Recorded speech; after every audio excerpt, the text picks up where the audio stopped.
नमस्कार, कैसे हैं आप सब लोग? उम्मीद है आप सब बहुत अच्छे होंगे, अच्छे से तैयारी कर रहे होंगे। प्रेशर तो होगा, डर भी लग रहा होगा और ये डर खत्म नहीं होगा जब तक तुम लोगों का एग्ज़ाम नहीं हो जाएगा, ठीक है? पर फिर भी उम्मीद है कि आप लोग अच्छे होंगे और अच्छे से तैयारी कर रहे होंगे। आज आप लोगों के कुछ प्रश्नों के जवाब हैं जिसमें कि मॉक टेस्ट में दीदी नंबर कम होते जा रहे हैं, अब हम क्या करें? दूसरे प्रश्न है कि भई समय के लिए वहाँ पर क्या करेंगे? घड़ी अलाउ होगी या नहीं होगी? और भी कई एक प्रश्न हैं जिनके सब आंसर्स मैं आज कोशिश करूँ इस वीडियो में देने की। तो मैं हूँ सब इंस्पेक्टर बबीता यादव और आज हम बात करेंगे इसी चीज़ को लेकर के। और उससे पहले आप लोगों का बहुत-बहुत धन्यवाद। इससे पहली वीडियो जिसमें मैंने अपनी लाइफ़ का एक पेनफुल इंसिडेंट आप लोगों के साथ शेयर किया था और उसे शेयर करने से पहले मेरे दोस्तों ने या घरवालों ने भी मना किया था कि ये जो सोशल मीडिया का वो है इस पे मत डालो ऐसी कोई चीज़ जिससे हो सकता है तुम्हें कोई दिक्कत हो। पर मुझे नहीं समझ में आया कि इससे क्या दिक्कत होगी। हम सब कोशिश करते हैं कि लोग सच्चे और ईमानदार रहें, पर ये सच्चाई और ईमानदारी को हजम करना हम सब के बस की बात भी नहीं होती। पर मुझे इसमें कोई बुरा नहीं लगा था क्योंकि मैंने ये जो वीडियो बनाई थी इससे पहले वाली, वो मोस्टली 2 लोगों को अपने माइंड में रखकर बनाई थी, जिनके लगातार कमेंट आते हैं और उनके कमेंट्स से मुझे लगता है कि वो लोग कहीं न कहीं ऐसी ही किसी चीज़ से गुज़र रहे हैं। तो ख़ासकर उन लोगों के लिए मैंने जो वो वीडियो बनाई थी, पर आप लोगों के बहुत सारे लोगों ने कमेंट करा, उससे मुझे भी बड़ा अच्छा लगा और बड़ा मतलब मनोबल मिला कि शायद मैं इस वाले पोर्शन को भी टच करूँ। कुछ लोग उसी फेज़ से गुज़र रहे हैं और उन्होंने कहा कि दीदी हम इस चीज़ से जो है निकलना चाहते हैं, आप कैसे रिकवर करें? तो वो बड़ी लंबी कहानी है और उसको मैं धीरे-धीरे करके जो है आप लोगों के साथ शेयर करूँ। कोशिश रहेगी कि संडे को एक वीडियो उस टॉपिक पे मैं डाला करूँ, ठीक है? तो सबसे पहले हम आ जाते हैं आज के वीडियो का जो हमारा काम है कि भैया मॉक टेस्ट में नंबर कम हो रहे हैं। तो मैं अपने अनुभव से ही बता सकूँ, जो चीज़ें मैंने या मेरे आस-पास के लोगों के साथ मैंने देखी थी, उसमें ये थी कि मॉक टेस्ट के नंबर इस समय कम होते ही हैं। मेरे खुद के भी काफ़ी बार नंबर जो है कम आए थे मॉक टेस्ट में क्योंकि इस टाइम हम बहुत ज़्यादा प्रेशर में होते हैं। जैसे ही एग्ज़ाम नज़दीक आता है, हमारे दिमाग में डर, फ्रस्ट्रेशन और एक जल्दबाज़ी सी रहती है। एकदम से क्योंकि लग रहा होता है कि अरे यार! बिल्कुल सर पे ही जो है चीज़ें आ गई हैं। तो इस वज़ह से हमारे नंबर जो है कम होते हैं, तो उनसे टेंशन मत लेना। बहुत कम लोग होते हैं जिनके कंसिस्टेंट जो है नंबर आ रहे हैं सही, तो उस नंबर कम आने से मत घबराओ। अगर तुम्हारे जो है नॉर्मली नंबर आपने देखा है 120, 130 ऐसे पहुँच रहे थे और अब जो है कम हो गए 5-10 क्वेश्चन जो भी है। नंबर कई बार ना मेरे बोलने में एक दिक्कत हो जाती है कि जैसे मैंने नंबर बोल दिए, क्वेश्चंस बोल दिए, तो मेरी उम्मीद है कि इतना तो आप लोगों को पता होगा। कई लोग इसी चीज़ पे ज्ञान देने लग जाते हैं कि इसको नंबर और क्वेश्चंस का नहीं पता है और हमें पता है कौन-सी भर्ती में है। तो बस मैं क्या कहूँ ना, उस पर मुझे हँसी आती है कि इतना तो एटलीस्ट तुम लोगों में भी सेंस होना चाहिए कि 160 क्वेश्चंस हैं और कितने नंबर हैं इस भर्ती में, ठीक है? तो इतना तो तुम लोगों को भी पता होगा और जब वीडियो बना रहे होते हैं तो कैमरा फ्रेंडली अभी मुझसे उतनी चीज़ें नहीं हो पाती, खुद की शक्ल को देखकर बोलना, है ना? कभी मिलो बाहर तो मैं बताऊँ कि हाँ, मेरे बोलने में कितना परफेक्शन है, तो वो नहीं हो पाता, ठीक है? तो कुछ लोग बहुत ज्ञान देते हैं। है ना? बस क्या कहना, ख़ैर छोड़िए उस पोर्शन को, है ना? तो ये चीज़ें मैंने आप लोगों के साथ शेयर करी कि इसमें घबराना मत, नंबर कम होंगे इस टाइम, उससे बिल्कुल मत घबराना। बस आपको करना क्या है कि ये नंबर कम क्यों हो रहे हैं?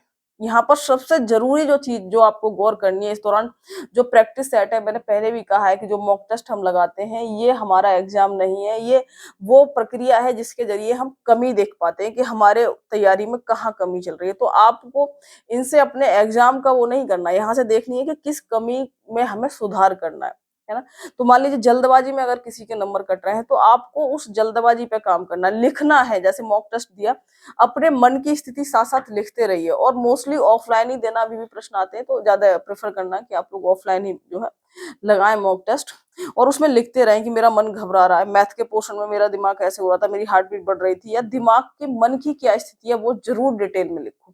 कि कहाँ पर, और कई बार आप जब एनालिसिस करेंगे तो उसमें देखेंगे कि जल्दबाजी में मैंने ये प्रश्न गलत किया या फिर मुझे जो है घबराहट में मुझसे ये गलती हुई। तो आपका सबसे ज़रूरी काम है कि अपने मन की स्थिति को लिखना। लिखना हम बार-बार यही चीज़ें बता रहे होते हैं, हर बार, क्योंकि मेरी बातें सेम ही रहती हैं लगभग, बस थोड़ा कहने का तरीका बदल जाता है क्योंकि वही रास्ता है, ठीक है? वही एक तरीका है। गलतियों के लिए कोई जादू नहीं आता है, गलतियों के लिए कोई फ़ॉर्मूला नहीं होता है। गलतियों के लिए सुधारने के लिए सबसे बड़ा तरीका यही होता है कि तुम्हें पता चले कि गलती है क्या और कहाँ गलती है।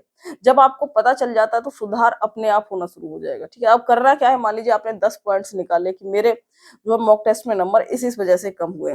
कि पहला पॉइंट है कि मैं बहुत जल्दबाजी करता हूँ, दिमाग में बहुत हड़बड़ाहट रहती है। दूसरा है कि मैं इस वाले पोर्शन पर जाके घबरा जाता हूँ, या फिर मेरे इस वाले मॉक टेस्ट में कुछ क्वेश्चन शुरू में गड़बड़ हो गए थे, इसलिए मैं बाकी के जो आसान क्वेश्चन थे उनको भी मैंने गलत कर लिया, या जो भी आपके 10-12 पॉइंट्स हैं आपने लिख लिए।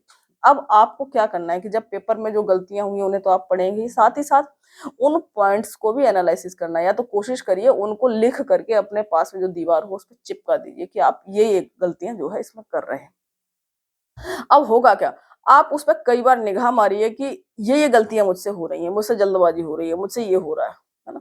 तो अब जैसे ही आप नेक्स्ट डे जब मॉक टेस्ट लगा रहे होंगे तो सबसे पहले उस पर्चे को देखिए ध्यान से कि क्या क्या गलतियां थी, और फिर अपने आप से कहिए कि मुझे इसमें ये वाली गलतियां नहीं करनी है, ठीक है। और सबसे जरूरी चीज, एकदम से सडनली पेपर करने मत जो है शुरू करिए। आप लोग जब आपके एग्जाम सेंटर पे भी जाएंगे तो आराम से इत्मीनान से बैठिए। जैसे मान लीजिए आपको मॉक टेस्ट लगाना है, 2 घंटे का मॉक टेस्ट है, 15 मिनट पहले बिल्कुल इत्मीनान से बैठ जाइए अपने जो भी आपकी डेस्क है जहां पर भी आप लगाना है, 15 मिनट पहले बैठिए। जैसे मान लीजिए आपको 2 बजे से लगाना है तो 1:45 आराम से शांति से बैठिए, बिल्कुल आराम से। ये जरूर करिए, ये जरूर करिए, और एक बार करके देखिए। जब आप लोग अनुलोम विलोम अच्छे से करेंगे तो अगर आपने 5 मिनट करा तो 5 मिनट में ही ये आपके दिमाग में जो है इतनी ऑक्सीजन सप्लाई अच्छे से हो जाएगी कि आप लोग कम से कम नहीं तो 1 घंटा, जो आपका दिमाग जल्दी गर्म हो जाता है वो 1 घंटे का टाइम लेगा गर्म होने में, क्योंकि आपके दिमाग के पास प्रॉपर ऑक्सीजन होगी, बहुत अच्छे से होगी। तो वो अगर आप कितना भी हड़बड़ाहट सोचेंगे तो थोड़ी सी ताकत दिखाएगा, थोड़ा शांत रहेगा। तो ये जरूर करना और ट्राई करना, और कमेंट्स में जरूर लिखना, क्योंकि आप लोगों में से ना अधिकतर को बस यही लगता है कि हम कुछ ऐसा जादू मंत्र सा बता दें जिससे आप बड़ी जल्दी से चीजें हो जाए, तो बट ऐसा नहीं होता। जो भी चीज मैंने कही है एटलीस्ट कुछ ट्राई तो करके देखो। ये बहुत तगड़ी चीज है जो मैंने अभी कहा है ना, और बिल्कुल शांत होके कि मुझे इस वाले जो है उसमें ये चीज करनी है, उसके बाद अपना मॉक टेस्ट स्टार्ट करो। अक्सर हम क्या करते हैं, बस सीधा मॉक टेस्ट लिया, ना कुछ सोचा ना कुछ प्लान बनाया कि हमने पिछले वाले में क्या गलती करी, और खट खट खट जो शुरू कर दी, और उसके बाद वही सेम चीज हम लोगों के साथ हो जाती है जो पिछले मॉक टेस्ट में हो रही थी। तो ऐसे करके आपको मॉक टेस्ट लगाना है, उसके बाद उस मॉक टेस्ट में वही प्रक्रिया अपनानी है कि इसमें ये चीजें गलत है, उन्हीं चीजों को रिवाइज करो अच्छे से, क्योंकि अभी इतना समय तो है नहीं कि आप बहुत नया पढ़ो। कुछ लोगों को लग रहा है अभी भी कुछ नए टॉपिक्स हैं तो 1 से 1.5 घंटा निकाल लो भाई, बस इतना कर लो, बहुत ज्यादा टाइम मत देना। तो उसमें कोई नया टॉपिक है, जो टॉपिक आपने लास्ट के लिए रख रखा था तो उसे पढ़ो, और डर से मत घबराओ। कुछ फीलिंग्स रहेंगी ही रहेंगी, आपको मैं बता दूं ज्वाइनिंग तक भी रहेंगी। और एक और चीज जो आप लोगों के साथ हो रही होगी वो होता है कि एग्जाम के नजदीक आते हैं तो हमें लगता है कि हमें कुछ याद नहीं है। अरे कुछ याद नहीं है, ऐसा लग रहा है सब भूल गए। सबके साथ होता है, इवन मेरे साथ तो इतनी ज्यादा चीजें होती थी ये भूलने वाली। जब मान लो बीएससी के एग्जाम चल रहे हैं या 10th 12th के भी हैं हम लोगों के एग्जाम, तो उस टाइम भी ऐसा होता था कि एग्जाम सेंटर के बाहर जाकर याद करने की कोशिश करो। वो सबके साथ होता है, मेरे साथ अभी भी मान लो कहीं पर कोई एग्जाम है तो ऐसे ही होता है कि अरे कुछ याद नहीं है। वो लगता है बट ऐसा कुछ होता नहीं है, लग रहा है तो उसे लगने दो, जब पेपर में होगे तुम्हें सब याद आ जाएगा। तो अभी बहुत सारी चीजें याद करने की कोशिश मत करो।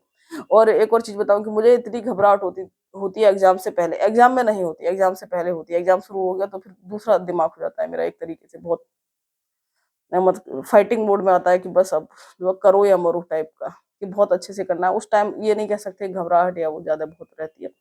हाँ कुछ एक जगह गड़बड़ हुई पर इतना नहीं होता जितना मुझे एग्जाम से पहले नर्वस फील होता है। इस एग्जाम को जो यूपीएससी वाला था, 4-5 दिन पहले ही मेरे हाथ पांव बिल्कुल फूल गए, और बस उसके बाद ये होता था कि नहीं मतलब कुछ पढ़ना वढ़ना छोड़ो, वेब सीरीज और मूवीज देख के काम चलता था। कभी कभार एक आधा प्रैक्टिस सेट लगा लिया। तो 4-5 दिन पहले तो मेरा हमेशा टारगेट भी यही रहता है कि एग्जाम के नजदीक कुछ लोग ही होते हैं जो उस टाइम बहुत अच्छे से पढ़ लेते हैं, मुझसे कभी नहीं पढ़ा गया और मैंने कभी पढ़ा भी नहीं ना। तो ऐसे कि जो कुछ लोग होते हैं ना एग्जाम सेंटर के बाहर भी कुछ पर्चे से लिए पढ़ रहे हैं मस्ती में, अब तो ठीक है पूरे साल क्या करा था है ना।